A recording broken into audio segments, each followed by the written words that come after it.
소백산 깊은 자락에 자리한 청운산은 세속의 시간이 닿지 않는 고요한 섬과도 같았다. 23세 소연 스님에게 그 섬은 세상의 전부였다. 태어나자마자 절 앞에 버려진 그녀는 노스님의 손에 거두어져 평생을 이곳에서만 살았다. 그녀의 아버지는 부처님이었고 어머니는 관세음보살이었으며 형제들은 절의 스님들이었다. 그녀는 맑고 고운 목소리로 불경을 외웠고 정성 들여 가꾼 그녀의 작은 채마밭에서는 사시사철 싱싱한 채소가 자라났다. 그녀의 삶은 새벽의 모거 소리처럼 단조롭지만 경건한 리듬 속에서 평화롭게 흘러갔다. 그 평화의 균열이 가기 시작한 것은 청운사의 가장 큰 후원자인 태화그룹의 아들 최 이사가 절을 방문하면서부터였다. 그는 오만하고 방탕하기로 소문난 재벌 3세였다. 그는 아버지의 강요에 못 이겨 마지못해 절을 찾았지만 그의 눈은 불상이나 경치가 아닌 젊고 아름다운 소연 스님에게 향해 있었다. 그는 좋은 일에 쓰시라며 거액의 돈을 시주했지만 그 돈에는 불순한 의도가 숨어 있었다.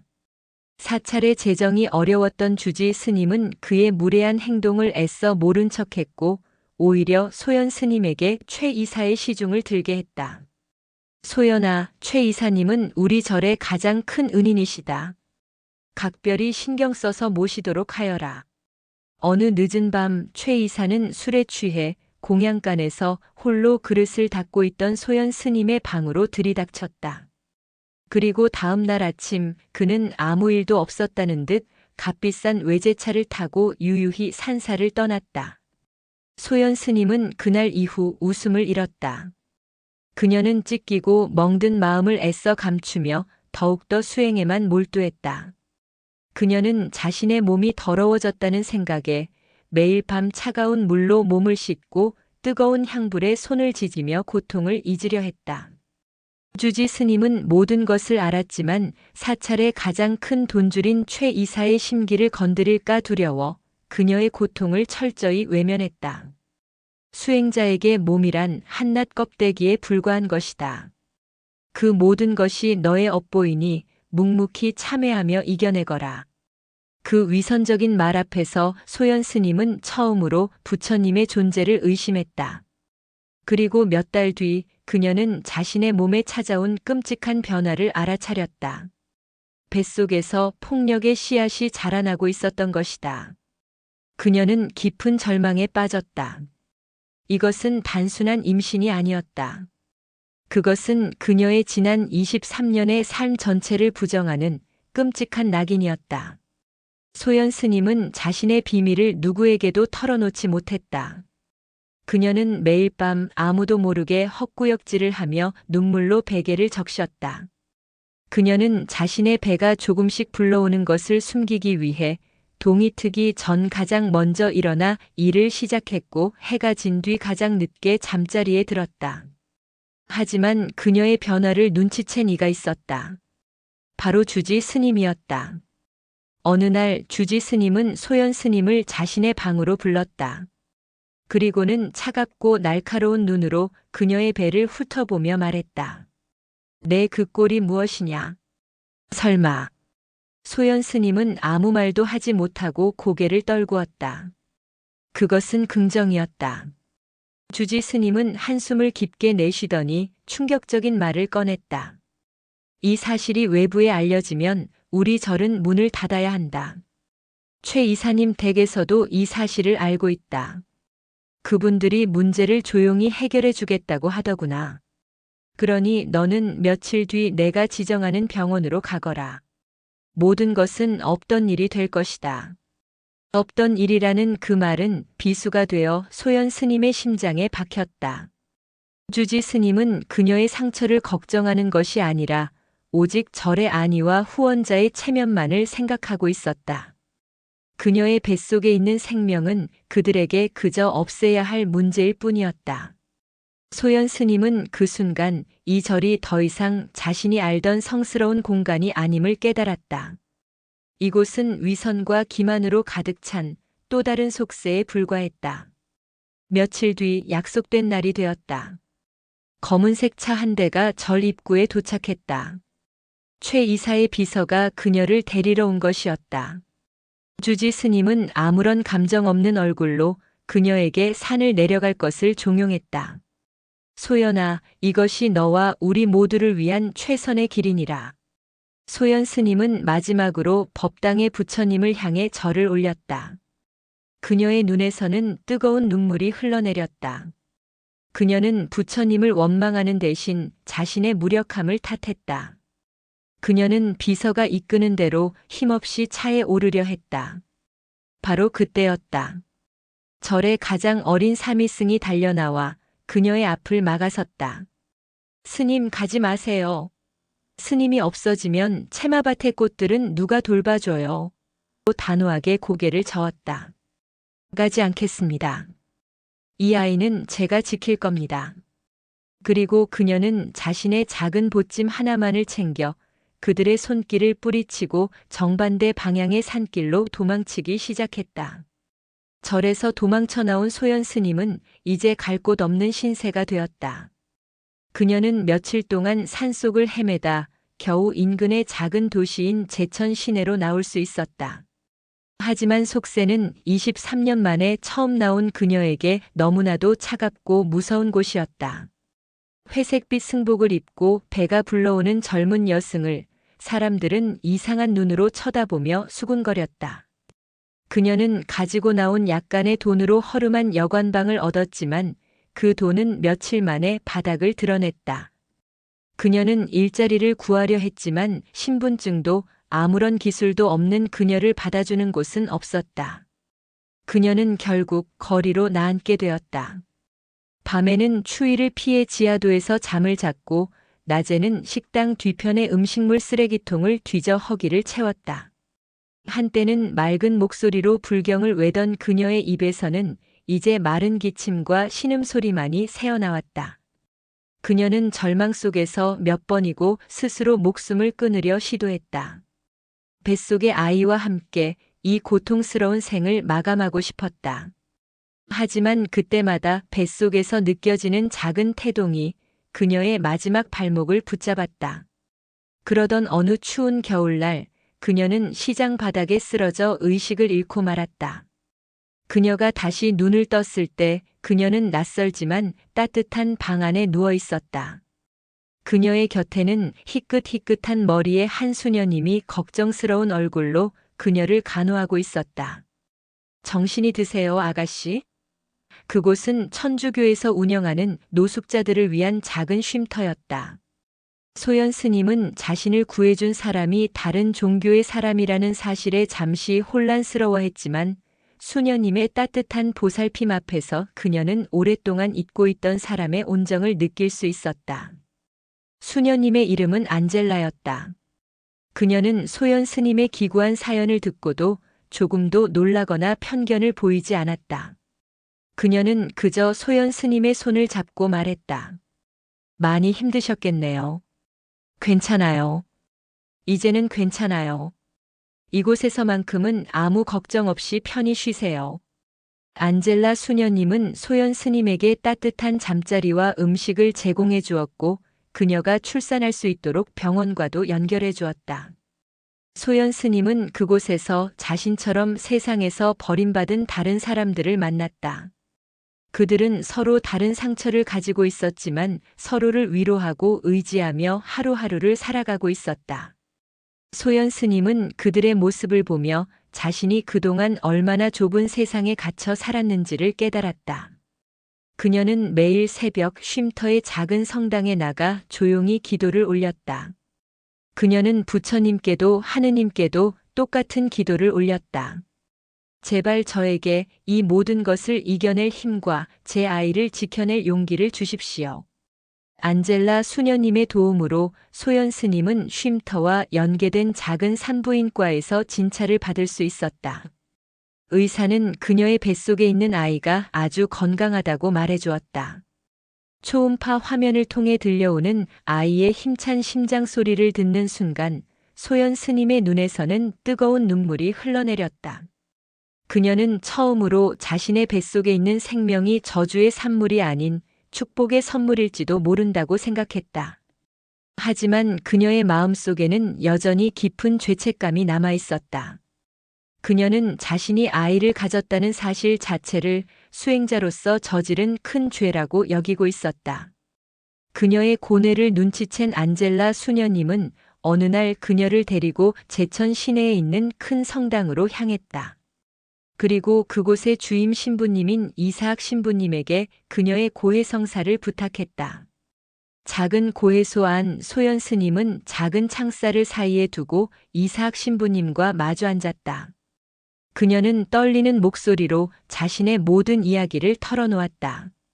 절에서의 삶, 끔찍했던 폭력, 원치 않는 임신, 그리고 아이를 지우려 했던 자신의 끔찍한 생각까지. 그녀는 눈물로 자신의 죄를 고백하며 용서받을 수 없는 죄인이라고 말했다. 그녀의 고백이 모두 끝났을 때 이사학 신부님은 아주 오랫동안 침묵했다. 그리고 이내 아주 깊고도 따뜻한 목소리로 말했다. 따님은 아무런 죄가 없습니다. 죄가 있다면 그 죄는 모두 저희 어른들에게 그리고 이 차가운 세상에 있는 것입니다. 그는 종교적인 교리를 이야기하지 않았다. 그는 불교의 업보나 천주교의 원죄에 대해 말하지 않았다. 그는 그저 한 인간으로서 깊은 상처를 입은 다른 한 인간에게 진심 어린 위로를 건네고 있었다. 따님, 당신이 아이를 지우려 했던 것은 죄가 아닙니다. 그것은 감당할 수 없는 고통 앞에서 한 인간이 보일 수 있는 가장 연약한 몸부림이었을 뿐입니다. 당신이 아이를 미워했던 것 또한 죄가 아닙니다. 그것은 당신의 상처가 아직 아물지 않았다는 증거일 뿐입니다. 진정한 기적은 그 모든 고통과 번뇌 속에서도 당신이 결국 생명을 선택했다는 것입니다. 당신은 이미 세상 가장 위대한 용서를 실천하고 계십니다. 바로 자기 자신을 향한 용서 말입니다. 신부님의 말 한마디 한만젤라 수녀님과 쉼터의 다른 여성들과 함께 곧 태어날 아이를 위한 준비를 시작했다. 그들은 낡은 헌옷을 모아 아기 베네쩌고리를 만들었고 서툰 솜씨로 딸랑이를 만들며 함께 웃고 떠들었다. 소연 스님은 그 평범하고도 소박한 시간 속에서 자신이 한 번도 누려보지 못했던 가족의 따뜻함을 느끼고 있었다. 하지만 그녀의 평화는 오래가지 않았다. 그녀가 살아있으며 곧 출산을 앞두고 있다는 소식이 어떤 경로를 통해 최 이사의 귀에까지 들어간 것이다. 자신의 추악한 범죄가 세상에 알려질 것을 두려워한 최 이사는 사람을 보내 그녀를 협박하기 시작했다. 이 아이를 낳는 순간 당신과 당신 아이의 인생은 지옥이 될 것이다. 조용히 아이를 지우고 사라져준다면 평생 먹고 살 돈을 주겠다. 소연 스님은 두려움에 떨었다. 하지만 예전의 그녀가 아니었다. 그녀의 곁에는 이제 그녀를 지켜주는 새로운 가족들이 있었다. 안젤라 수녀님과 쉼터의 여성들은 그녀의 앞을 막아서며 최 이사가 보낸 사람들을 막아주었다. 이곳은 하느님의 집이요. 당장 여기서 나가지 않으면 경찰을 부르겠소. 그들의 용기 있는 저항에 협박범들은 어쩔 수 없이 물러났다. 하지만 최 이사의 아버지는 더욱 교활한 방법을 사용했다. 그는 자신의 돈과 권력을 이용하여 안젤라 수녀님의 쉼터를 압박하기 시작했다. 그는 쉼터가 불법 건축물이라며 구청에 민원을 넣었고 후원금을 끊어버리겠다고 다른 후원자들을 협박했다. 쉼터는 순식간에 문을 닫을 위기에 처했다. 안젤라 수녀님과 다른 여성들은 자신들 때문에 소연 스님이 곤란한 처지에 빠졌다고 생각하며 미안해했다. 소연 스님은 깊은 갈등에 빠졌다. 자신 때문에 자신을 유일하게 받아주었던 이 따뜻한 공동체가 무너질 위기에 처한 것이다. 그녀는 모든 것을 포기하고 최 이사의 요구대로 조용히 사라져야 하는 것인지 고민했다. 그녀는 밤새도록 기도하고 또 기도했다. 그리고 다음 날 아침 그녀는 결심했다. 그녀는 더 이상 숨거나 도망치지 않기로 했다. 그녀는 자신의 상처를 그리고 뱃속의 아이를 세상에 당당히 드러내기로 마음먹었다. 그녀는 안젤라 수녀님의 도움을 받아 인권 변호사와 양심적인 언론사 기자를 만났다. 그리고 자신의 모든 이야기를 조금의 거짓도 없이 세상에 털어놓았다. 한 비군이 스님의 용기 있는 고백이라는 제목의 기사가 나가자 세상은 발칵 뒤집혔다. 사람들은 재벌 3세의 추악한 범죄에 분노했고 그녀의 용기 있는 선택에 아낌없는 지지와 응원을 보내기 시작했다. 소연 스님의 고백은 거대한 파장을 불러일으켰다. 여론의 문매를 맞은 최 이사와 태화그룹은 주가가 폭락하고 불매운동까지 벌어졌다. 결국 검찰은 수사에 착수했고 최 이사는 자신의 범죄에 대한 죗값을 치르게 되었다. 그의 아버지 역시 모든 사회적 지위를 잃고 몰락했다. 또한 사건을 덮으려 했던 청운사의 주지 스님 역시 불교계 내부의 거센 비판을 받고 자리에서 물러나게 되었다. 세상의 모든 폭풍이 지나간 뒤 소연 스님은 병원에서 건강한 딸을 낳았다. 그녀는 아이에게 보리라는 이름을 지어주었다. 어떠한 시련 속에서도 꺾이지 않는 보리처럼 굳세고 지혜로운 아이로 자라나라는 의미였다. 그녀의 출산 소식이 알려지자 전국의 수많은 사람들이 그녀에게 따뜻한 응원과 후원의 손길을 보내왔다. 쉼터에는 아기 옷과 분유, 그리고 후원금이 산더미처럼 쌓였다. 소연 스님은 자신에게 쏟아지는 관심과 도움이 낯설었지만 그 모든 것이 자신과 같은 또 다른 피해자들을 위한 것이라 생각하고 감사히 받았다. 아이를 낳은 후 그녀는 다시 한번 선택의 기로에 섰다. 이제 그녀는 세상 어디에서든 아이와 함께 살아갈 수 있었다. 하지만 그녀는 도시의 안락한 삶을 선택하지 않았다.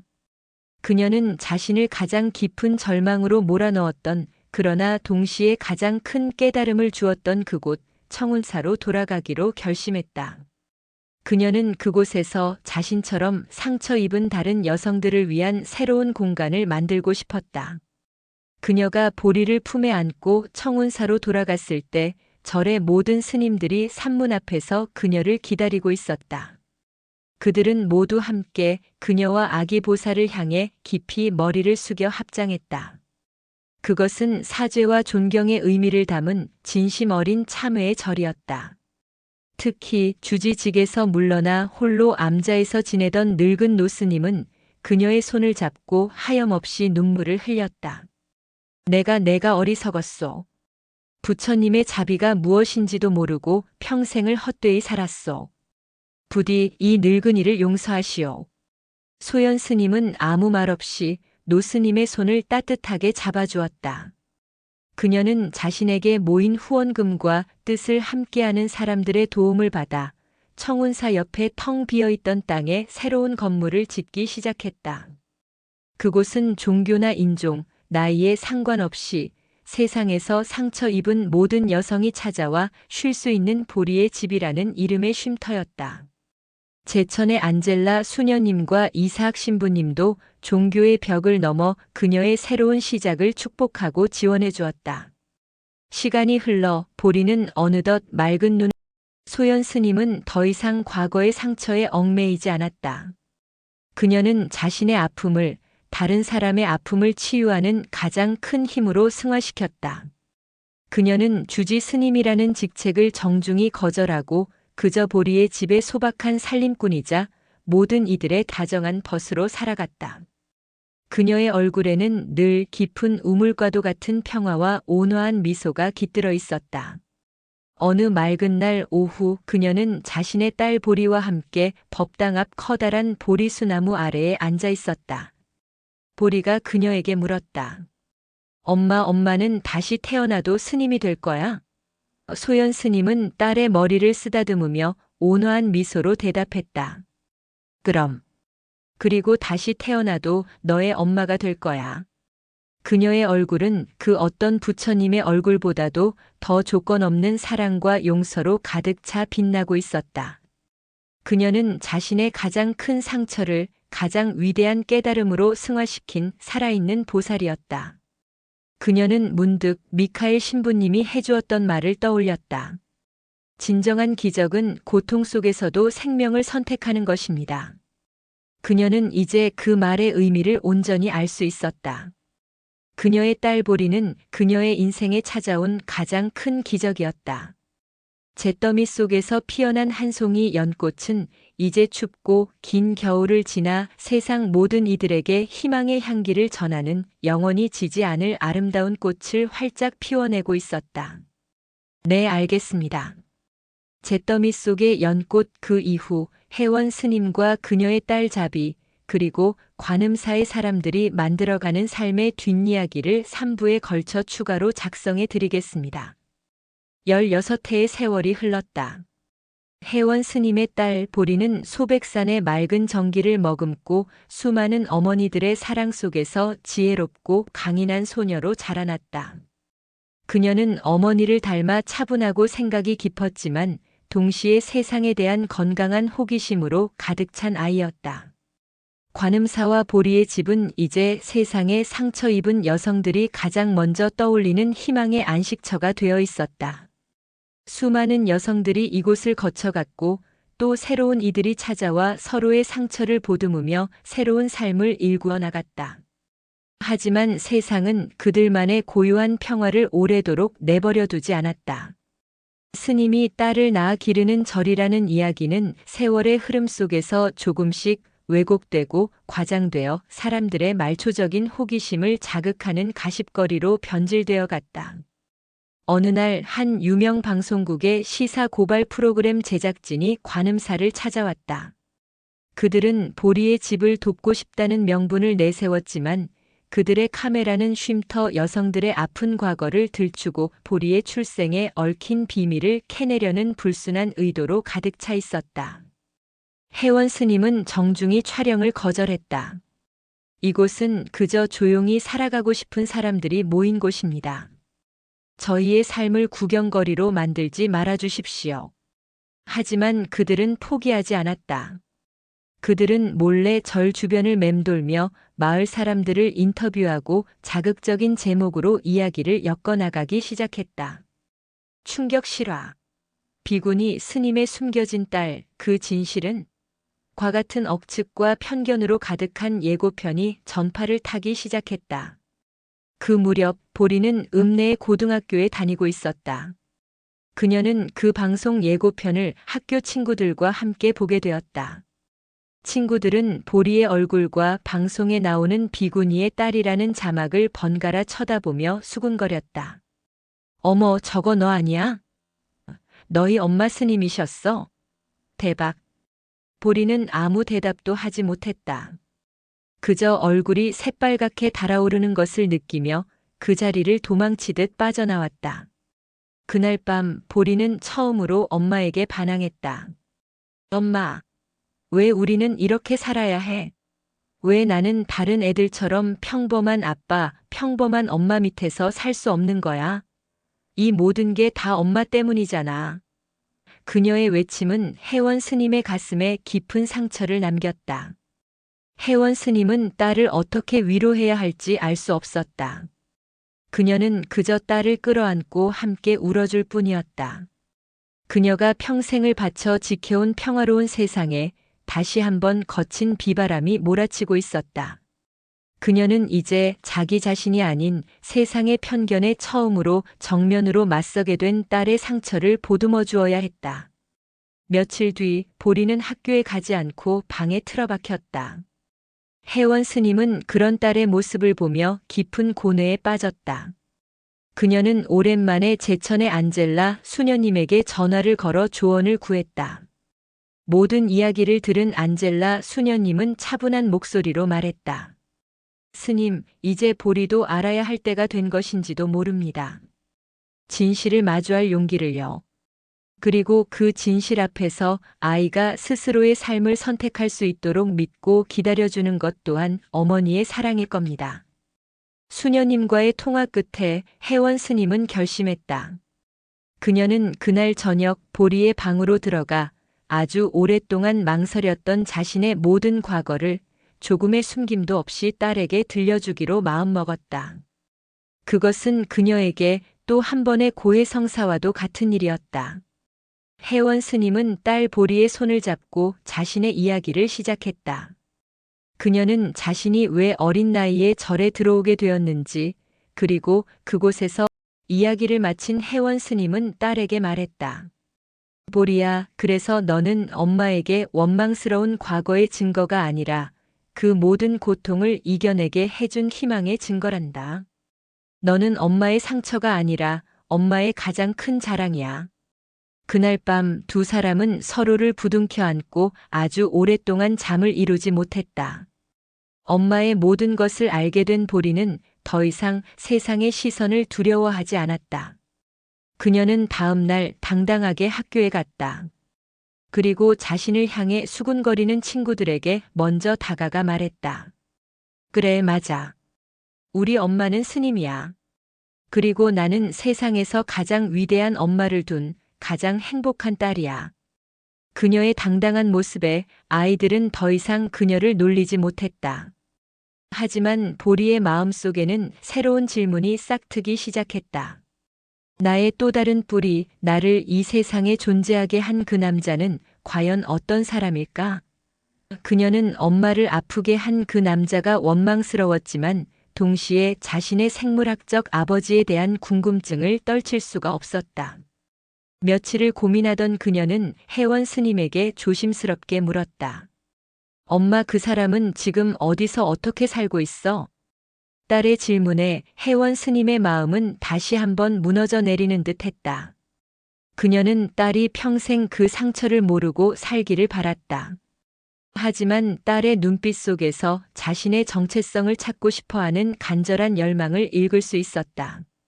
그녀는 딸에게 뿌리를 알려주어야 할 의무가 있었다. 하지만 그 뿌리는 너무나도 아프고 더러운 것이었다. 그녀는 며칠 밤낮을 고뇌했다. 결국 그녀는 딸과 함께 진실을 찾아 나서기로 결심했다. 그녀는 안젤라 수녀님과 인권 변호사의 도움을 받아 최 이사의 행방을 수소문하기 시작했다. 그를 찾는 것은 어렵지 않았다. 그는 모든 것을 잃고 몰락한 뒤 병든 몸으로 서울의 한 허름한 쪽방촌에서 비참한 노년을 보내고 있다는 소식이 들려왔다. 보리는 그를 만나고 싶다고 말했다. 혜원 스님은 망설였다. 하지만 딸의 단호한 눈빛을 보고 마침내 허락했다. 그래, 가보자. 하지만 약속하렴. 어떤 모습을 보게 되든 절대로 미워하거나 원망하지 않겠다고. 그저 너의 뿌리를 확인하고 너의 날개를 펼치기 위해 가는 것이라고. 두 사람은 그렇게 길고 긴 상처의 근원을 향한 마지막 여정을 준비하기 시작했다. 혜원 스님과 보리는 서울의 가장 낡고 허름한 동네, 가파른 언덕 위에 자리한 쪽방촌을 찾아갔다. 최 이사가 머무는 곳은 금방이라도 쓰러질 듯한 낡은 건물 지하의 작은 방이었다. 문을 열자 안에서는 역한 냄새와 함께 한때 세상을 호령했던 남자의 초라한 마지막 모습이 드러났다. 그는 병들고 늙어 혼자서는 거동조차 힘들어 보였다. 그는 자신을 찾아온 두 사람을 알아보지 못하고 그저 멍한 눈으로 바라볼 뿐이었다. 보리는 엄마의 손을 꼭 잡은 채 천천히 그에게 다가갔다. 그녀는 준비해온 따뜻한 죽이 담긴 보온병을 열어 그의 앞에 놓아주었다. 그리고 아주 작은 목소리로 그러나 분명하게 말했다. 저예요. 제 이름은 보리예요. 당신이 세상에 있게 한 생명이에요. 그 말을 듣는 순간 늙은 남자의 텅 비어있던 눈동자에 아주 희미한 빛이 돌아왔다. 그는 눈앞의 소녀와 그 뒤에 서 있는 혜원 스님을 번갈아 쳐다보았다. 그리고 이내 모든 것을 깨달았다는 듯 짐승 같은 울음소리를 내며 오열하기 시작했다. 그는 아무 말도 하지 못했다. 그저 마르고 거친 손으로 바닥을 치며 용서받지 못할 자신의 죄를 향해 통곡할 뿐이었다. 보리는 그를 미워하지도 동정하지도 않았다. 그녀는 그저 자신의 뿌리가 되는 한 인간의 비참한 마지막을 고요한 눈으로 오랫동안 바라보았다. 그리고 그녀는 조용히 일어나 엄마의 손을 잡고 그 방을 나섰다. 그녀는 이미 자신이 원했던 답을 모두 얻은 후였다. 쪽방촌을 내려오는 길 보리는 엄마에게 말했다. 엄마, 이제 다 괜찮아. 나는 엄마의 딸이고 또 저 사람의 딸이기도 하다는 걸 알았으니까. 하지만 중요한 건 내가 누구의 딸이냐가 아니라 앞으로 내가 어떤 사람으로 살아갈 것인가 하는 거였어. 나는 이제 내 날개로 훨훨 날아갈 수 있을 것 같아. 딸의 훌쩍 커버린 모습에 혜원 스님은 눈물을 글썽이며 미소를 지었다. 두 사람이 관음사로 돌아왔을 때 절 마당에는 보리의 집 식구들이 모두 나와 그들을 기다리고 있었다. 그들은 아무것도 묻지 않고 그저 두 사람을 따뜻하게 끌어안아 주었다. 그날 저녁 혜원 스님은 딸과 함께 법당 앞 커다란 보리수나무 아래에 앉았다. 그녀는 문득 미카엘 신부님이 해주었던 말을 떠올렸다. 진정한 기적은 고통 속에서도 생명을 선택하는 것입니다. 그녀는 이제 그 말의 의미를 온전히 알 수 있었다. 그녀의 딸 보리는 그녀의 인생에 찾아온 가장 큰 기적이었다. 잿더미 속에서 피어난 한 송이 연꽃은 이제 춥고 긴 겨울을 지나 세상 모든 이들에게 희망의 향기를 전하는 영원히 지지 않을 아름다운 꽃을 활짝 피워내고 있었다. 그리고 그 옆에는 어머니의 강인한 뿌리로부터 자양분을 받아 이제 막 하늘을 향해 날갯짓을 시작하는 또 한 송이의 작고 이름을 수 있는 가장 깊은 공감의 셈이 될 수 있습니다. 용서란 과거를 지우는 것이 아니라 과거의 아픔을 끌어안고 새로운 미래를 향해 나아갈 용기를 내는 것입니다. 한 편의 영화 같은 이 이야기가 여러분의 마음에 깊은 울림을 주었다면 저희에게 가장 큰 힘이 되는 구독과 좋아요도 잊지 말고 부탁드립니다. 종교를 넘어선 인간의 위대한 치유와 용서에 대한 여러분의 소중한 생각을 댓글로 함께 나눠주세요.